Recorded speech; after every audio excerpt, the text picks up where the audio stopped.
భారతదేశంలో కొన్ని పర్వతాలు కేవలం రాళ్ళు మట్టితో ఏర్పడినవి కావు. వాటి గుహల్లో ఇప్పటికీ అమర సాధువులు, అంతుచిక్కని రహస్య శక్తులు దాగున్నాయని మీరెప్పుడైనా ఆలోచించారా? ఈరోజు మనం పర్వతాలకే పితామహుడిగా పిలువబడే ఒక అద్భుతమైన పర్వతం గురించి మాట్లాడుకోబోతున్నాం. అదే గిర్నార్.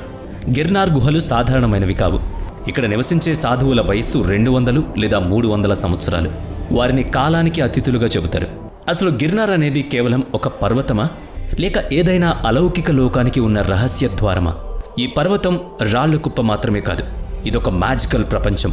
ఇక్కడ పెరిగే కొన్ని జడిబూటీల శక్తిని ఆధునిక విజ్ఞాన శాస్త్రం కూడా ఇప్పటికీ అర్థం చేసుకోలేకపోయింది. స్థానిక కథల ప్రకారం ఒక సాధువు ఇక్కడ ఒక చెట్టు పుల్లతో పళ్ళు తోముకుంటే అతని పళ్ళన్నీ రాలిపోయాయట. అంతేకాదు, ఇక్కడ ఒక మొక్క పేరుతో వండిన ఆహారాన్ని తిన్న వ్యక్తికి నెలల తరబడి ఆకలి దప్పికలు వేయలేదట. ఇవి కేవలం కథలేనా, లేక మనిషిని అమరత్వానికి దగ్గర చేసే సంజీవని లాంటి మొక్కలు గిర్నార్ అడవుల్లో నిజంగానే ఉన్నాయా? కానీ అసలు రహస్యం వేరే ఉంది. ఈ పర్వత లోతుల్లో మృగీకుండ్ అనే ఒక కొలను ఉంది. ప్రతి సంవత్సరం మహాశివరాత్రి నాడు నాగసాధువులు ఇందులో స్నానం చేస్తారు. ఆశ్చర్యం ఏంటంటే అందులో మునిగిన కొంతమంది సాధువులు మళ్ళీ బయటికి రారు. నీటి అడుగున ఏదైనా రహస్య సొరంగం ఉందా? అది ఎక్కడికి దారితీస్తుంది అనేది కేవలం ఆ సాధువులకు మాత్రమే తెలుసు. చరిత్రను చూస్తే గిర్నార్ పర్వతం హిమాలయాల కంటే పురాతనమైంది. దీని వయస్సు కోటాను కోట్ల సంవత్సరాలు. సాక్షాత్తు 33 కోట్ల దేవతల తపస్సు చేసిన పవిత్ర భూమి ఇది. 7వ శతాబ్దంలో చైనా యాత్రికుడు హ్యూన్ శాంగ్ కూడా తన రాతల్లో గిర్నార్ సాధువుల గురించి ప్రస్తావించారు. వారు గాలిలో తేలగలరని, ఆహారం లేకుండా బ్రతకగలరని, వారి చుట్టూ దివ్యమైన కాంతి ఉంటుందని వర్ణించారు. ఇక్కడ పాత్రలు బంగారంగా మారడం, గుహల నుంచి ఢంకానాదాలు వినిపించటం, ఇలాంటి ఎన్నో వింతలు జరిగాయని స్థానికులు కూడా చెబుతూ ఉంటారు. ఇవన్నీ నిజమైతే గిర్నార్ ఒక హిడెన్ యూనివర్స్కి ముఖ్య ద్వారమా?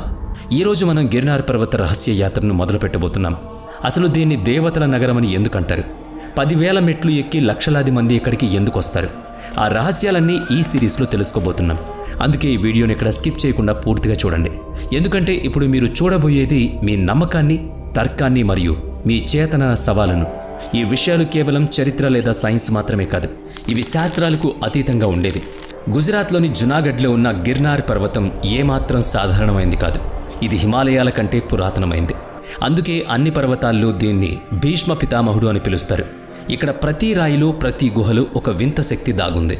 ఆ శక్తిని ఇప్పటికీ విజ్ఞాన శాస్త్రం పూర్తిగా అర్థం చేసుకోలేకపోయింది. గిర్నార్పై ఎన్నో చిన్న చిన్న గుహలున్నాయి. కొన్ని గుహల శిలాశాసనాలు ఎంత పురాతనమైనవంటే వాటిని చదవడం కూడా అసాధ్యం. స్థానికుల కథనం ప్రకారం ఈ గుహల్లో అనంతమైన లోతులకు వెళ్లే సొరంగ మార్గాలున్నాయి.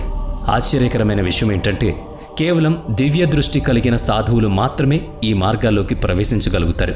మిగతా వారికి ఈ మార్గాలు నిషిద్ధం. గిర్నార్ యాత్ర అంత సులభం కాదు. 5 ప్రధాన శిఖరాలను దర్శించుకోవడానికి దాదాపు 10,000 మెట్లెక్కాలి. కానీ చాలామంది యాత్రికులు ఒక వింత అనుభూతిని పొందారు. మెట్లు ఎక్కుతున్నప్పుడు ఏదో అదృశ్య శక్తి తమ చేయి పట్టుకుని పైకి లాగుతున్నట్లు అనిపిస్తుందట. అందుకే గిర్నార్ యాత్ర జీవితాన్ని మార్చేస్తుంది. స్థల పురాణం ప్రకారం సాక్షాత్తు దత్తాత్రేయ స్వామి ఇక్కడ కఠోర తపస్సు చేశారు. ఆయన రూపొందించిన సాధనా నియమాలు ఇప్పటికీ ఈ పర్వత శిలల్లో దాగున్నాయని నమ్ముతారు. ఇక్కడ గుహల్లో 200 నుంచి 300 సంవత్సరాల కంటే ఎక్కువ వయస్సు ఉన్న సిద్ధ యోగులు నివసిస్తారు. వీళ్లల్లో కొందరికి కాలాన్నాపే శక్తి ఉంటే మరికొందరికి పంచభూతాలను నియంత్రించే శక్తి ఉంది. ఈ సిద్ధ యోగులు సామాన్యులకు కనిపించరు. కానీ సంవత్సరానికి ఒకసారి మహాశివరాత్రి నాడు పర్వత దిగువన ఉన్న భవనాథ్ మహాదేవ్ ఆలయం దగ్గర వీరు ప్రత్యక్షం అవుతారు. ఆ సమయంలో వాళ్ళు తమ అలౌకిక శక్తులను ప్రదర్శిస్తారని చెబుతారు. సామాన్య రోజుల్లో వీరి దర్శనం కేవలం అదృష్టవంతులకు మాత్రమే. గిర్నార్ దగ్గర జరిగే భవనాథ్ మేళా కేవలం ఒక మతపరమైన ఉత్సవం కాదు. కుంభమేళా తర్వాత భారతదేశంలో సాధు సంతులు అత్యంతగా పాల్గొనే 2వ అతిపెద్ద మేళా ఇదే. ఈరోజు దేశం నలుమూలల నుంచి వేలాది మంది నాగసాధువులు, తపస్వీలు గిర్నార్ పర్వత సానువుల్లోకి చేరుకుంటారు. రాత్రివేళ శంఖాలు, నగారాలు, గంటల శబ్దాల మధ్య సాధువులంతా మృగీకుండ్లో పవిత్ర స్నానం చేస్తారు. ఆ సమయం మొత్తం హరహర మహాదేవ నినాదాలతో ఆ ప్రాంతం మారుమోగుతుంది.